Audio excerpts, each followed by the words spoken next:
धरती पर सबसे पहली लिविंग थिंग, आखिर में लिविंग थिंग कैसे बनी? 3.7 बिलियन ईयर्स पीछे चले जाओ तो पता लगेगा कि धरती पर रहने वाले सारे लिविंग ऑर्गेनिजम्स का एक ही कॉमन एंसेस्टर रहा है, लूका।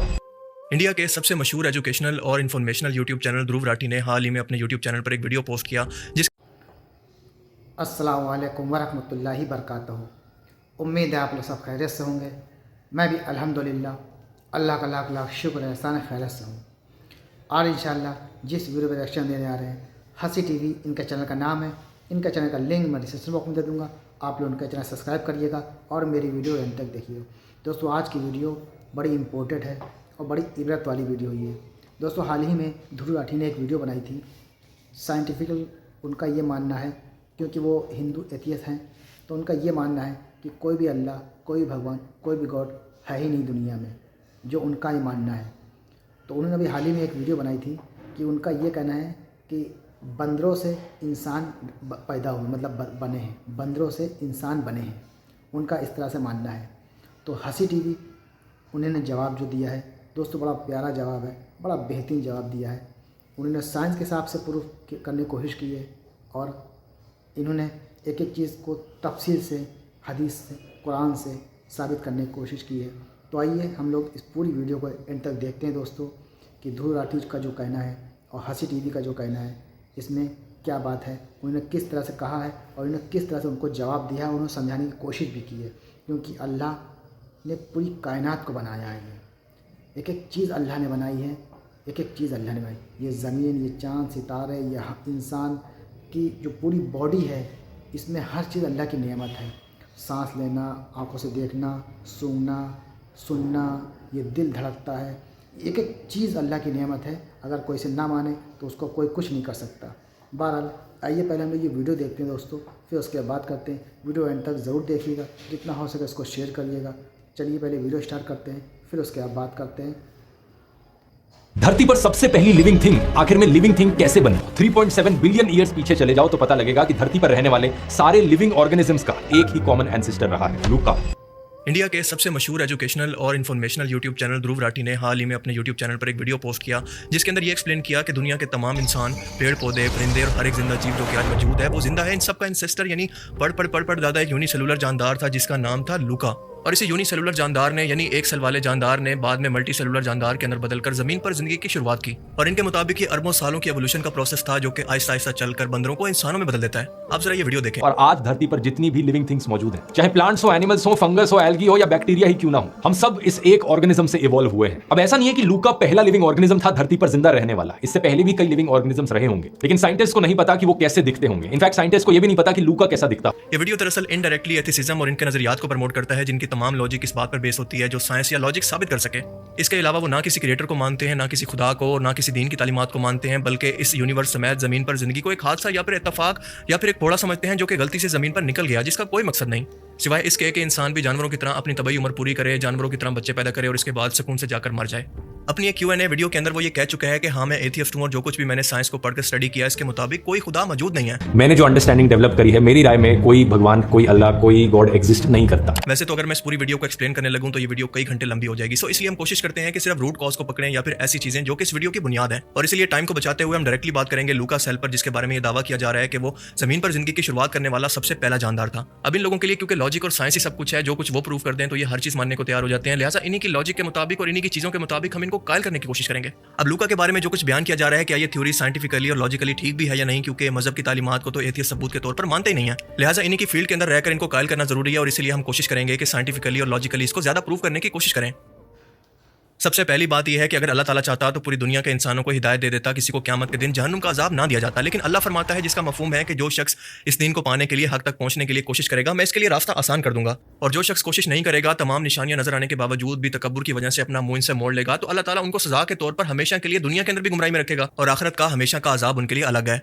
देखिए, अगर आप एक एथियस्ट हैं और एथियस्ट की सोच से ही हर चीज़ को देखना चाहते हैं, यानी आपने एथिसिज्म की एक ऐनक लगा ली और उसको दुनिया की हर चीज़ को उसी के नजरिए से देखना चाहते हैं, तो आपको दुनिया उसी तरह की नजर आएगी। अगर आप मजहब की तालीमात को सिर्फ साइंस और लॉजिक की बुनियाद पर देखने की कोशिश करेंगे तो आपको हर वो चीज़ ऐसी नजर आएगी जिस नजरिए से एथिसिज्म उनको देखता है। आपको एथियस्ट की लॉजिक के मुताबिक हर एक चीज़ ठीक लगेगी, लेकिन अगर आप उसको मोमिन के नजरिए से देखें, एक नेक इंसान या फिर मजहब के मानने वाले के नजरिए से देखें, तो आपको हर वो चीज़ जो सेम एथियस्ट को अपने नजरिए से नजर आ रही है, आपको डिफरेंट नजरिए से नजर आना शुरू हो जाएगी। हर वो चीज़ जो कि एथियस्ट को ये लगता है कि ये सिर्फ महज इत्तफाक की वजह से बनी है, वो एक मोमिन को या फिर अल्लाह के मानने वाले शख्स को उस तरह से नजर आएगी कि हर एक चीज के अंदर उसको अल्लाह की निशानियां नजर आना शुरू हो जाएंगी। दुनिया का हर एक इवेंट उसको अल्लाह के मजीद करीब कर देगा और अल्लाह ताला की हर एक निशानी उस पर जाहिर करने लगेगा। और इसके बाद सबसे पहला स्टेप यह है कि अगर आप अनबायस्ड होकर साइंस को भी पढ़ें तो वो भी अल्लाह की मौजूदगी की तरफ इशारा करती है और इंसान के ईमान को मजीद मजबूत करती है। मिसाल के तौर पर पानी।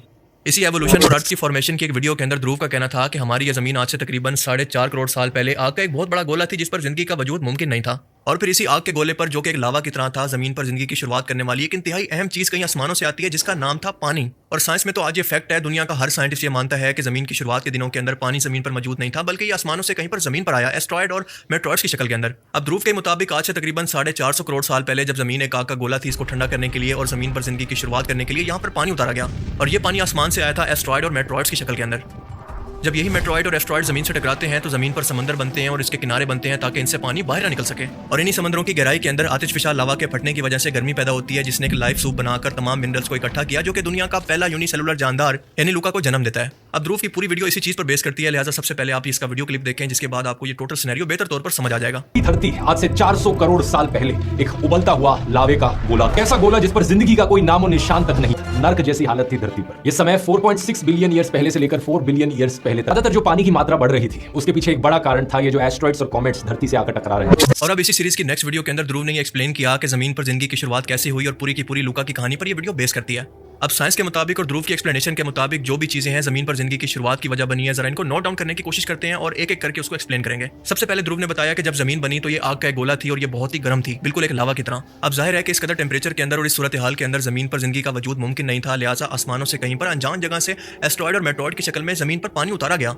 और ये पानी बिल्कुल परफेक्ट अंदाजे के मुताबिक जमीन पर उतारा गया था, यानी अगर ये ज्यादा होता तो पूरी जमीन को डबो देता और अगर कम होता तब भी जिंदगी की शुरुआत यहाँ पर मुमकिन नहीं थी। आपने ये पॉइंट भी ज़हन में रखना है। अब इस अहम तरीन प्रोसेस के बाद समुद्रों के नीचे यहाँ पर जिंदगी की शुरुआत लूका की सूरत होती है जो कि बदलते बदलते मल्टी सेलुलर जानदार के अंदर बदला और एवोल्यूशन का प्रोसेस तय करता हुआ पौधों, जानवरों और फिर इंसानों को पैदा करता है। अब अगर इन तमाम साइंटिफिक फैक्ट्स को सेम इन्हीं अल्फाज के साथ मैं आज से 1400 साल पहले नाजिल होने वाली किताब कुरान करीम के अंदर दिखा दूं तो क्या ध्रुव इस किताब को और इस किताब को नाजिल करने वाले रब को सच्चा मान लेगा? अब आप जरा मुझे ये सोचकर बताएं कि आज से 450 करोड़ साल पहले जब इंसान तो दूर जिंदगी का नामो निशान नहीं था, ये अल्लाह के अलावा इस जमीन पर जानवरों, इंसानों और हर चीज के खालिक के अलावा, भला ये बातें कौन बता सकता है कि कुरान करीम की सूरह अल मोमिनून के इन अल्फाज पर जरा गौर करें। और हमने आसमान से एक अंदाजे के मुताबिक जमीन पर पानी को नाजिल किया। जी हाँ, आसमान से। और फिर अल्लाह फरमाता है कि हमने इसको इसके किनारों पर ठहरा दिया ताकि ये अपनी हदूद से बाहर ना निकल सके और हम इसको वापस ले जाने पर भी कादिर हैं। जैसा कि हम जानते हैं कि मार्स के साथ हुआ कि उसका एनवायरनमेंट तबाह होने की वजह से इसका तमाम पानी आसमान के अंदर इवेपोरेट हो गया। अल्लाह अकबर। अब जरा आ जाएं दूसरे पॉइंट पर। सूरह अल अंबिया आयत 30 के अंदर अल्लाह फरमाता है कि हमने हर जिंदा जानदार चीज को पानी से पैदा किया तो क्या वो ईमान नहीं लाते? आप अंदाजा करें कि क्रिएशन के इतने बड़े प्रोसेस के राज को बयान करने के बाद अल्लाह ताला इन्हीं एथियस्ट को मुखातिब करके कहता है कि क्या इसको जानने के बाद भी तुम अल्लाह पर ईमान नहीं लाओगे? अब आते हैं तीसरे पॉइंट की तरफ, यानी लूका की क्रिएशन और इसके बाद एवोल्यूशन के प्रोसेस पर। और आपको ये बताता चलूं कि हैरत अंगेज तौर पर मुसलमान और साइंटिस्ट के दरमियान एवोल्यूशन को लेकर तो इख्तलाफ है ही नहीं, बल्कि सिर्फ इंसानों की एवोल्यूशन को लेकर है, क्योंकि कुरान करीम ये बयान करता है कि अल्लाह ताला ने इंसान को तख्लीक किया, इसके अंदर रूह फूंकी, जबकि साइंस ये कहती है कि इंसान भी किसी जानवर की एवोल्यूशन का नतीजा है। सिर्फ इसी जगह पर जाकर इन दोनों के दरमियान इख्तलाफ हो जाता है। बाकी जहां तक जानवरों की एवोल्यूशन का सवाल है तो वो कुरान करीम खुद कह रहा है कि हमने हर जिंदा चीज को पानी से पैदा किया, यानी उसी की शुरुआत से हर जानदार चीज बनी। लेकिन इंसान के मामले में वो वाज़ेह तौर पर बयान करता है कि अल्लाह ताला ने इंसान को अपने हाथों से तख्लीक किया। और हम जानते हैं कि जब कोई चीज खास तौर पर किसी एक चीज की तरफ निस्बत की तरफ इशारा करके बयान की जाती है तो वो आम प्रोसेस से अलग हो जाती है। सो इसलिए जब इंसानों की क्रिएशन का एक स्पेसिफिक प्रोसेस अलग से बयान हो गया तो इसका मतलब ये है कि हर जिंदा चीज के अंदर जो कि अल्लाह ताला ने पानी से पैदा की उसके अंदर इंसान शामिल नहीं है, जैसा कि कुरान करीम के अंदर वाज़ेह तौर पर बयान हुआ है, जिसके अंदर अल्लाह ताला ने फरिश्तों को कहा कि मैं जमीन पर अपना नया खलीफा बनाने वाला हूं। और बाकी आयतों के अंदर बार बार ये आता है कि इंसान को अल्लाह ताला ने मट्टी से तख्लीक किया, इसके अंदर रूह फूंकी और इसके बाद फरिश्तों को हुक्म दिया कि वो आदम अलैहिस्सलाम को सजदा करें, जिसका मतलब ये है कि आदम अलैहिस्सलाम दुनिया के पहले इंसान थे जो कि आसमान पर या फिर किसी जन्नत पर तख्लीक किए गए और उसके बाद जमीन पर उतारे गए। अब आप खुद देखें कि इंसान की तख्लीक का अमल क्योंकि मट्टी से किया गया है तो इर्तिका का अमल तो इसके तसव्वुर से बिल्कुल मुख्तलिफ है। अब ये दोनों चीजें एक दूसरे से बिल्कुल डिफरेंट है। कुरान तो ये भी बयान करता है कि बीबी हवा को आदम अलैहिस्सलाम से ही पैदा किया गया, यानी उनकी पसली से तख्लीक किया गया, ना कि किसी एवोल्यूशन के प्रोसेस के जरिए। हालांकि ऐसा पॉसिबल होता तो कुरान करीम इशारों के अंदर ये बता सकता था कि बीबी हवा को किस तरह से आदम अलैहिस्सलाम के सेल से लेकर आहिस्ता आहिस्ता क्रिएशन का प्रोसेस मुकम्मल करते हुए पैदा किया गया। अच्छा, आप एक और चीज़ से अंदाजा लगाएं कि इंसानों के डीएनए के अंदर तकरीबन बेसिक पेयर्स जो होते हैं जो कि इंसान के डाटा को आगे ट्रांसफर करते हैं वो 3.2 अरब के करीब होते हैं। अब अगर आप ये अंदाजा लगाने की कोशिश करें कि ये बेसिक पेयर्स जो कि 3.2 अरब के करीब हैं या एवोल्यूशन के प्रोसेस के जरिए आहिस्ता आहिस्ता बने हैं, तो इसका अगर हिसाब लगाने की कोशिश करें तो आज की मैथमेटिक्स के मुताबिक भी इसकी पॉसिबिलिटी बनती है तकरीबन बिल्कुल नामुमकिन। 1 into इतने नंबर्स ये पॉज करके पढ़ लें। अब इस नंबर को आप कोई मामूली नंबर ना समझें, बल्कि इसका मतलब है कि इस नंबर में से 1% चांस है।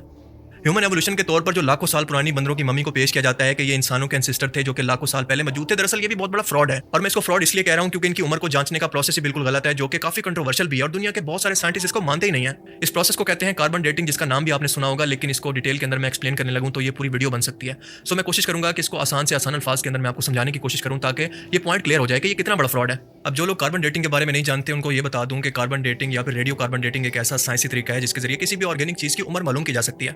इसका इस्तेमाल हड्डियों, लकड़ी, कपड़े और बाकी कई तरह की चीज़ों की उम्र जानने के लिए इस्तेमाल किया जाता है। और हर जानदार के अंदर एक खास मिकदार के अंदर C14 या फिर C14 कार्बन पाया जाता है, जो कि एक रेडियो एक्टिव आंसर है। जब भी कोई जानदार मरता है तो इसके अंदर नया कार्बन शामिल होना बंद हो जाते हैं और कार्बन 14 आहिस्ता आहिस्ता खत्म होना शुरू हो जाता है। कार्बन 14 की आधी जिंदगी तकरीबन 5730 साल है, यानी इतने वक्त के अंदर इसकी मिकदार आधी रह जाती है। और इसी चीज़ की वजह से यानी कार्बन C14 की मिकदार को जांच कर साइंटिस्ट अंदाजा लगा लेते हैं कि इस चीज़ की उम्र कितनी हो सकती है। अब इस प्रोसेस के अंदर वो जानवर भी शामिल है या फिर वो बंदरों की मम्मीज भी शामिल है जिनको इंसानों के एवोल्यूशन के सबूत के तौर पर पेश किया जाता है कि ये तो लाखों साल पुरानी है। अब मसला यह है कि कार्बन डेटिंग सिर्फ 50,000 से 60,000 साल तक की असरअंदाज है। इससे पुरानी चीजों के लिए ये बिल्कुल बेअसर हो जाती है। इसकी मदद से उनकी उम्र को जानना मुमकिन ही नहीं है। अब इसकी एक सबसे अहम वजह यह है कि जहां पर ये फॉसिल मौजूद होते हैं वहां के एनवायरमेंट के अंदर थोड़ा सा भी बदलाव कार्बन 14 की मिकदार को कम कर सकता है। अब ये कोई छोटा मामला नहीं है। इसका मतलब है कि 100 साल की उम्र वाली किसी भी चीज को आप 1000 साल पुराना जितना दिखा सकते हैं। और बिल्कुल यही होता है कार्बन डेटिंग के साथ कि अगर कोई चीज 400-500 साल पुरानी है या कोई जानवर 400-500 साल पहले मरा है तो ये इसको 1.5 लाख साल जितना बड़ा बना देते हैं। समझ रहे हो ना कितने चलाक हैं। और दूसरी वजह इंडस्ट्रियल रेवोल्यूशन, वेस्ट और केमिकल जमीन के अंदर शामिल हो रहे हैं। इसके अलावा एटॉमिक धमाके और बाकी एनवायरमेंटल बदलाव की वजह से भी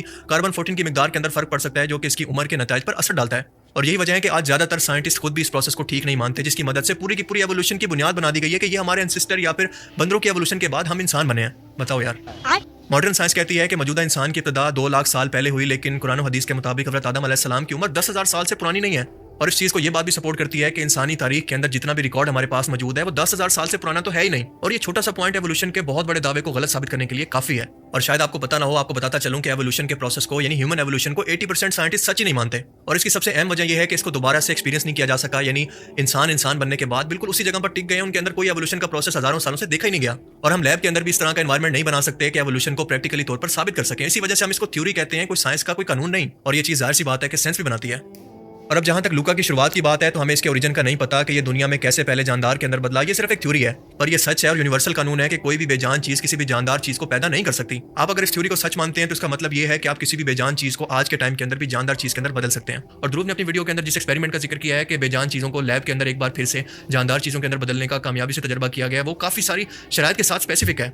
आप इसको ऐसे समझें कि आप हर तरह की चीज उसको सपोर्ट करके, हर तरह की चीज उसको लैब के अंदर फराम करके और उसके बाद किसी चीज को पैदा करना चाहते हैं तो ये तो कोई मुश्किल काम नहीं है, ये तो आप खुद से आज भी कर सकते हैं। लेकिन हम यहाँ पर बहुत ही कॉम्प्लेक्स प्रोसेस को, यानी आप पौधों के प्रोसेस को देख लें, आप जानवरों की पैदाइश को देख लें और इसके अलावा उनके अंदर जो खासियत हैं, परिंदों के अंदर जो खासियत हैं, और सबसे बढ़कर दुनिया की सबसे कॉम्प्लेक्स तरीन चीज यानी इंसान के बारे में बात कर रहे हैं। आई मीन क्या आप मान सकते हैं कि इंसान जैसी इतनी कॉम्प्लेक्स क्रिएशन लाखों साल का प्रोसेस तय करने के बाद आज इस जगह पर पहुंच गई है कि दुनिया की सबसे समझदार मखलूक बन चुकी है। आपको ये बात समझाने के लिए कि इंसानों को क्रिएट किया गया, इंसानों को एवोल्यूशन का प्रोसेस तय नहीं करवाया गया, यही काफी है कि इंसानों के अंदर खुद का एहसास मौजूद है या फिर खुद के बारे में अवेयरनेस है। आप ये बताएं कि दुनिया की हर एक जानदार चीज ने अगर इंसानों के साथ मिलकर एवोल्यूशन तय की है तो इंसान के अंदर ये ब्रेन जैसी चीज, सेल्फ अवेयरनेस जैसी चीज खुद इंसानों के अंदर क्यों मौजूद है, जानवरों के अंदर क्यों ट्रांसफर नहीं हुई, पौधों के अंदर ट्रांसफर क्यों नहीं हुई, बैक्टीरिया के अंदर क्यों ट्रांसफर नहीं हुई, सिर्फ इंसान ही ऐसी क्रिएशन क्यों है जिसके अंदर सेल्फ अवेयरनेस रखी गई है। सीधी सी बात है कि इंसान को दुनिया में आजमाइश के लिए भेजा गया और आजमाइश के लिए शर्त है कि इंसान के पास शऊर हो कि सही क्या है और गलत क्या है। अब भाई सीधी सी बात यह है कि लूका को साबित करने के लिए हमारे पास या साइंटिस्ट के पास कोई जेनेटिक सबूत मौजूद नहीं है और ना कोई फॉसिल मौजूद है। और यही वजह है कि इसको सिर्फ मफरूजा माना जाता है या फिर हाइपोथेसिस के दुनिया के तमाम जिंदा जानदार एक जैसे जेनेटिक मटेरियल को कहीं ना कहीं पर शेयर करते हैं और इसी वजह से लूका हम इंसानों की शुरुआत हो सकता है। अब जैसा कि मैंने पहले बताया कि अगर आप एथियस्ट की लॉजिक से इसको देखेंगे तो बिल्कुल ये चीज सेंस बनाएगी, लेकिन अगर आप एक मोमिन की नजर से देखें तो ये चीज आपको क्या शो करवाती है, उसकी तमाम क्रिएशंस के अंदर एक जैसा डिजाइन मौजूद होना या फिर उसका कुछ ना कुछ हिस्सा डिजाइन के तौर पर मौजूद होना, ये साबित करता है कि इन तमाम का क्रिएटर एक ही है। सो आप ये समझ लें कि लूका को बुनियाद बनाकर जो साइंटिस्ट जमीन पर जिंदगी की शुरुआत को एक्सप्लेन करते हैं वो सिर्फ एक मफरूजा है, सिर्फ एक हाइपोथेसिस है कि ऐसा हो सकता है। हाइपोथेसिस या मफरूजा एक सोच होती है एविडेंसेस की बुनियाद पर कि हमारी सोच ये कहती है कि ऐसा हो सकता है, लेकिन हम क्योंकि मजबूर हैं कि इतना ज्यादा टाइम में पीछे जाकर इसको प्रूव नहीं कर सकते तो इसको कानून नहीं बना जा सकता, क्योंकि इसको कानून बनाने के लिए इसको साइंटिफिक बुनियादों पर एक बार फिर से लैब में क्रिएट करना होगा और इसको साबित करना होगा दोबारा से करके। जबकि कुरान करीम की टाइमलाइन के मुताबिक जमीन पर पहले पानी को उतारा गया, इसके बाद जमीन को ठंडा करके रहने के काबिल बनाया गया और इसके बाद पौधों को पैदा किया गया और इसके बाद जानवरों की तख्लीक हुई। इसके बाद जानवरों ने एवोल्यूशन का प्रोसेस तय किया और इसके बाद इंसान को आसमानों पर तख्लीक करके खास तौर पर जमीन पर उतारा गया। और सबसे बढ़कर साइंस ना तो जन्नत को साबित कर सकती है, ना रूह को, ना मौत को और ना मौत के बाद की जिंदगी को, क्योंकि इन सब चीजों का ताल्लुक रूहानी दुनिया से है जिसको एवोल्यूशन साबित नहीं कर सकती क्योंकि इसका ताल्लुक मैटर से है ही नहीं। चले इन तमाम चीजों को for the sake of argument अगर मैं गलत साबित कर देता हूं क्योंकि साइंस इनको नहीं मानती, तो दुनिया का कोई इंसान अपनी मौत को झुटलाकर दिखा दे, अपनी मौत को टालकर दिखा दे, अपने आप को बीमारियों से बचा ले और अपने लिए दुनिया में सुकून हासिल कर ले, तो उस दिन हम मान लेंगे कि आज के साइंटिफिक इंसान को दरअसल खुदा की जरूरत ही नहीं है माज़अल्लाह। और हम इंसान भी दरअसल बंदरों की औलाद हैं जो कि एवोल्यूशन के प्रोसेस के जरिए यहाँ पर पहुंचे हैं, इसके अलावा हमारा कोई मकसद नहीं। अब मैंने एवोल्यूशन पर इतनी सारी बातें की, लेकिन यहाँ पर इसके एथिकल पहलुओं को मैंने डिस्कस ही नहीं किया, जो कि इसको गलत साबित करने के लिए सबसे बड़ा सबूत है। मिसाल के तौर पर अगर दुनिया के अंदर कोई जालिम शख्स आपको दबाने की कोशिश करता है, आपको मारता है या फिर कत्ल कर देता है, तो क्या इसका मतलब यह है कि आप दुनिया के अंदर रहकर भी उसकी ताकत की वजह से उससे बदला नहीं ले सकते और मरने के बाद भी आपका कोई हिसाब किताब नहीं? Does that make sense to you? अब मेरे ख्याल से आज की इस वीडियो के अंदर सिर्फ अकल वालों के लिए इतनी एक्सप्लेनेशन काफी है, वरना भाई जिस शख्स ने जानबूझकर अपनी आंखें बंद कर रखी हैं, वो हकायक को देखकर भी, अल्लाह की निशानियों को देखकर भी अपनी आंखों को नहीं खोलता। तो मौला अली अलैहिस्सलाम का मुझे कॉल याद आता है कि इंसान की आंखें बंद हैं, मौत के बाद उसकी आंखें मुकम्मल तौर पर खुल जाएंगी, और मौत के बाद आंखें खुलने के बाद वो जान लेगा कि उसकी असल जिंदगी क्या है और उसकी जिंदगी का मकसद क्या था।